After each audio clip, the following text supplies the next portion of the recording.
Hello guys, हाजिर हो strongest match का फर्स्ट एपिसोड लेकर। वीडियो पसंद आए तो वीडियो को लाइक और चैनल को सब्सक्राइब करना ना भूलिएगा। चलिए वीडियो शुरू करते हैं। एपिसोड की शुरुआत में हमें 4000 साल पुराना सीन दिखाया जाता है, जहां पर हमारा मेन कैरेक्टर मॉन्स्टर्स को मार रहा होता है। तभी उसके पीछे से 3-4 मॉन्स्टर उसके ऊपर हमला करने के लिए आगे आते हैं। तभी हमारा मेन कैरेक्टर एक आइस की शील्ड बनाकर उनके हमले से बच जाता है। फिर हमारा मेन कैरेक्टर काफी डरावनी नजर से उनकी तरफ देखता है और अपने एक आइस का बहुत बड़ा हमला उनकी तरफ कर देता है, जिसकी वजह से वहां पर जितने भी मॉन्स्टर होते हैं वो सारे मर जाते हैं। ये देखकर वहां पर खड़े हुए बाकी के मॉन्स्टर काफी हैरान हो जाते हैं और वो कहते हैं कि आखिर तुम्हारी हिम्मत कैसे हुई हमें मारने के, आखिर तुम चाहते क्या हो और आखिर तुम हो कौन। फिर हमारा मेन कैरेक्टर हवा में उड़ने लगता है। तभी पीछे से वो मॉन्स्टर कहते हैं कि तुमने ये सुना नहीं कि हमने तुमसे क्या कहा। फिर हमारा मेन कैरेक्टर उनसे कहता है कि मैं इविल के खिलाफ फाइट करता हूँ और अच्छे लोगों को जस्टिस दिलाता हूँ, और जो इविल इस दुनिया में डिसऑर्डर लाते हैं उनको मैं जस्टिस दिलाता हूँ। वो हूँ मैं, ह्यूमैनिटी का strongest 9 star great match लूकस straw man. ये सुनने के बाद वो मॉन्स्टर्स काफी गुस्सा हो जाते हैं और गुस्से में हमारे मेन कैरेक्टर यानी कि लूकस से कहते हैं कि आखिर एक तुच्छे इंसान की हिम्मत कैसे हुई हमारे साथ लड़ाई करने की। ये सुनने के बाद लूकस उनसे कहता है कि कितना आउटडेटेड माइंडसेट है, और जब कोई मुझे पसंद करता है और वो जो चाहता है उसे हासिल कर सकता है, जो शुरू करता है मदद करने के लिए इस दुनिया की, उसे स्वयं सेवा कहा जाता है। ये सुनने के बाद वो मॉन्स्टर हंसते हुए लूकस से कहते हैं कि ये सिर्फ मानव ही सोच सकता है कि वो हमारे खिलाफ जीत सकता है। फिर लूकस हवा में उड़ते उड़ते किसी फॉर्मेशन को तैयार करता है, जिसे देखकर वो मॉन्स्टर कुछ समझ नहीं पाते। फिर लूकस उस मॉन्स्टर से कहता है कि वास्तव में मैं यही से ही सोचता हूँ, क्या मैं गलत हूँ।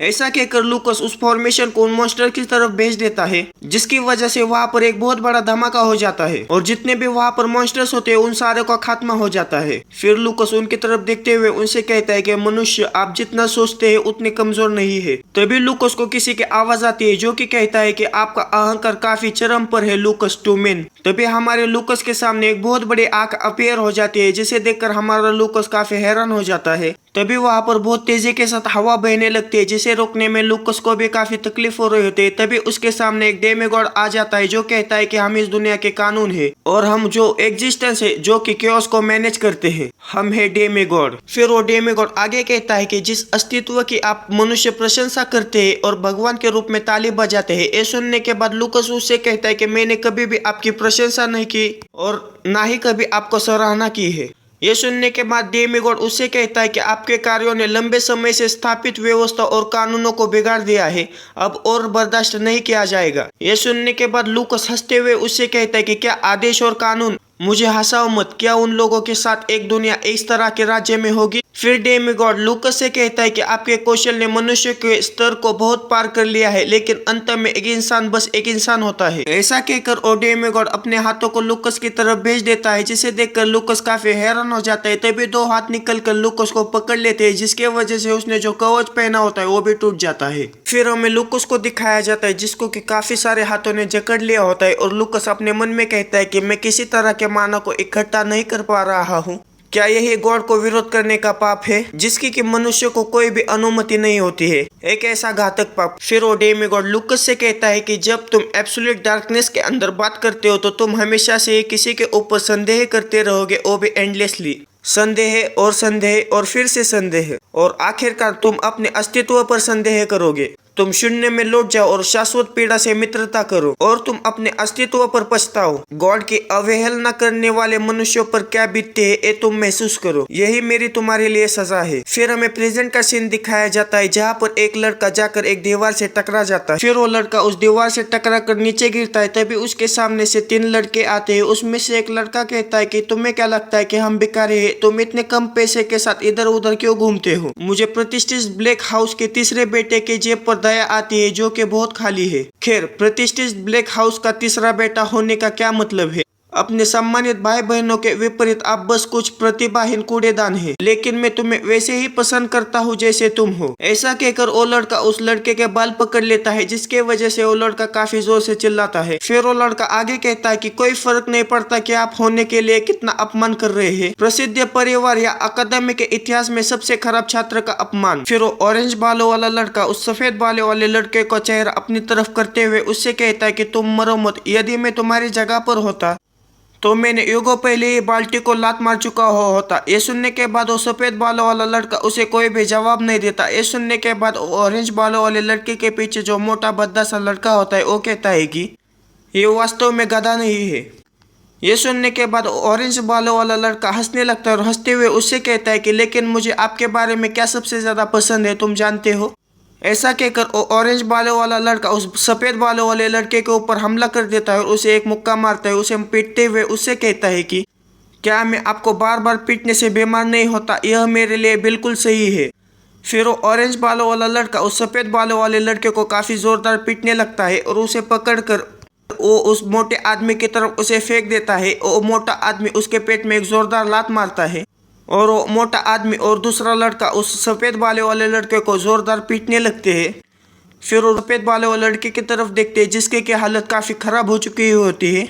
फिर वो लड़का दर्द में उनसे कहता है कि कृपया मुझे मारना बंद कर दीजिए। तभी फिर वो ऑरेंज बालों वाला लड़का उस सफेद बालों वाले लड़के के चेहरे के ऊपर पैर रख देता है और उससे कहता है कि कल प्रैक्टिकल मैजिक एग्जाम है, तुम्हें याद है ना। लेकिन तुम चिंता मत करो, मैं काफी विनम्र रहूंगा, तुम्हें पता है ना मैं कितना अच्छा आदमी हूँ। फिर वो डरावनी नजर से उसकी तरफ देखता है और उससे कहता है कि इसके बजाय मैं इसे एक ऐसा दिन बना दूंगा जब तक आप अपनी मृत्यु तक हमेशा याद नहीं रखेंगे, क्योंकि कल से तुम ठीक से चल नहीं पाओगे। ऐसा कहकर वो तीनों लोग वहां से जाने लगते हुए जाते हुए वो ऑरेंज कलर वाला लड़का उससे कहता है कि इधर उधर मत घूमते रहो और जल्दी घर जाओ, आपको अच्छी नींद लेने की जरूरत है ताकि हम कल मजे कर सके। मुझे उस सनसनी से प्यार है जब मैं उसे गुस्सा मारता हूँ। ये सुनने के बाद वो लड़का काफी गुस्सा हो जाता है और गुस्से में अपनी मुट्ठी को बंद कर लेता है। फिर वो ऑरेंज बालों वाला लड़का हंसते हुए कहता है कि ये काफी अमेजिंग है। फिर हमें उस सफेद बालों वाले लड़के को दिखाया जाता है जो कि काफी दर्द में वहाँ पर पड़ा हुआ होता है। फिर हमें लूकस को दिखाया जाता है जिसको कि किसी तरह की आवाज आती है, जिसे सुनकर वो कहता है कि क्या मैंने अभी कुछ सुना। फिर हमारा लूकस इधर उधर देखता है और कहता है कि लगता है ये एक हेलुसिनेशन है। फिर हमारा लूकस कहता है कि यह उस समय के बारे में है जब मैंने अपना दिमाग खो दिया। कितने दिन हो गए, कुछ 100 साल नहीं, शायद कुछ 1000 साल। फिर हमें पूरी तरह से लूकस को दिखाया जाता है जो कि काफी सारे हाथों में बंधा हुआ होता है और लूकस कहता है कि क्या यही परमेश्वर को अवहेलना करने की सजा है, शायद यही मेरी सबकॉन्शियसनेस है और मैं कभी भी हेलुसिनेशन नहीं करता और मुझे यह आइडिया नहीं था कि मैं इतना वीक ह्यूमन होगा। फिर हमें हमारा लूकस का पास्ट का सीन दिखाया जाता है जहाँ पर हमारा लूकस उसके फादर के सामने बैठा हुआ होता है और अपने फादर से कहता है कि फादर आपने अभी क्या कहा। फिर लूकस के फादर उससे कहते हैं कि मैंने अभी ये कहा कि तुम मेरी जिंदगी से डिसअपीयर हो जाओ। इससे हो नहीं सकता, इस तथ्य को नजरअंदाज करना कि आप हमारे परिवार के सम्मान को गंदा कर रहे हैं। ये सुनने के बाद लूकस काफी शर्मिंदा हो जाता है और अपने सर को नीचे झुका लेता है। लूकस अपने फादर से कहता है कि कमजोर होना क्या वास्तव में पाप है। फिर लूकस के पिताजी अपनी कुर्सी पर से उठते हैं और चलते हुए उसके पास आते हैं। उससे कहते हैं कि आपको वह प्रश्न दोबारा पूछने की अनुमति नहीं है। ब्लैक हाउस उन व्यक्तियों को स्वीकार नहीं करता है कि जो मजबूत होने में असमर्थ है। आप मेरे जीवन में कभी भी नहीं रहे और मैं भी कभी आपके जीवन में नहीं आया। ऐसा कहकर लूकस के पिताजी आगे चले जाते हैं और लूकस पीछे रहकर काफी निराश हो जाता है और रोने लगता है। फिर हमें उस सफेद बालों वाले लड़के का सीन दिखाया जाता है जहाँ पर उसने अपने हाथों में किसी तरह के बोतल पकड़े हुए होते हैं और अपने मन में कहता है कि मुझे नहीं पता था कि मौत इतनी भयानक होती है। फिर हमें लूकस को दिखाया जाता है जिसके के सामने डेमीगॉड आकर उससे कहता है कि संदेह है और संदेह है और फिर से संदेह है, अंत में आप अपने अस्तित्व पर संदेह करेंगे। ये सुनने के बाद लूकस काफी गुस्सा हो जाता है, चिल्लाते हुए उसे कहता है कि बंद करो।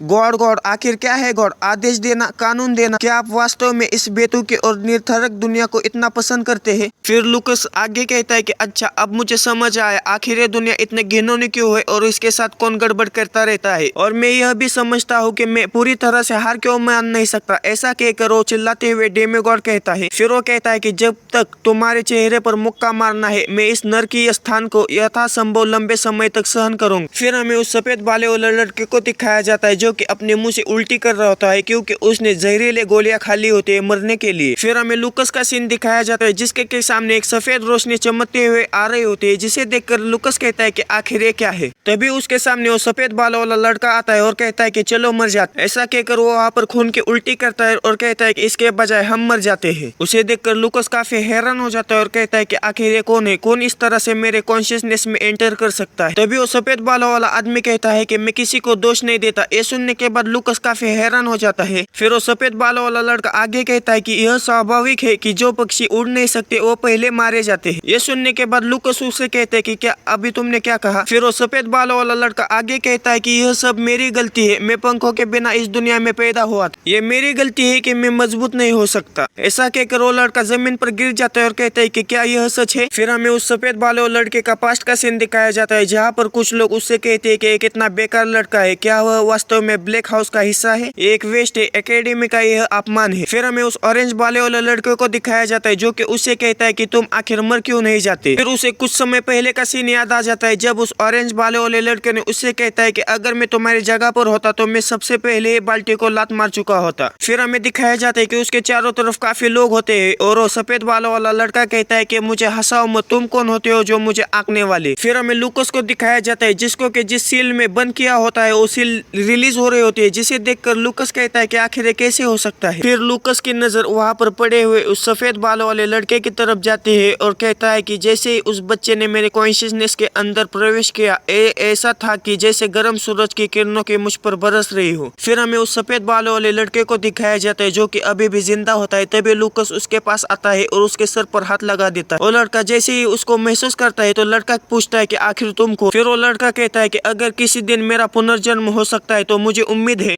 मैं जमीन से छलांग लगाने में सक्षम हो जाऊंगा और मैं और अस्तित्व में उच्चतम स्थान के लिए उड़ान भर और ऊपर से दुनिया के नीचे देखे। मुझे आशा है कि मेरे ताकतवर और पराक्रमी पंख हो।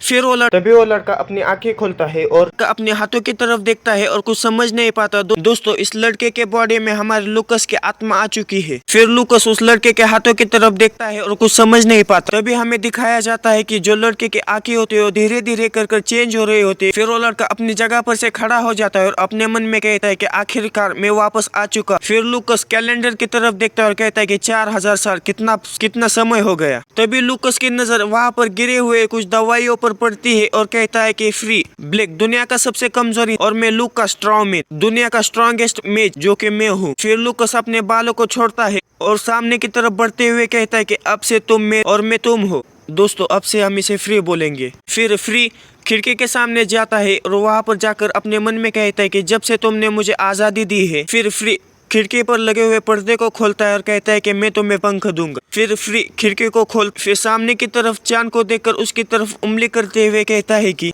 डेमीगॉड एक भगवान के रूप में स्वागत करता है, थोड़ा इंतजार करिए, इसमें ज्यादा समय नहीं लगेगा, मैं निश्चित रूप से आपसे वापस मिलने आऊंगा। और बड़े गुस्से में कहता है कि जल्दी फिर मिलेंगे डेमीगॉड। बस दोस्तों, इस वीडियो में इतना ही। वीडियो कैसा लगा मुझे कमेंट करके जरूर बताइएगा। मिलते हैं अगले किसी वीडियो में। Okay bye.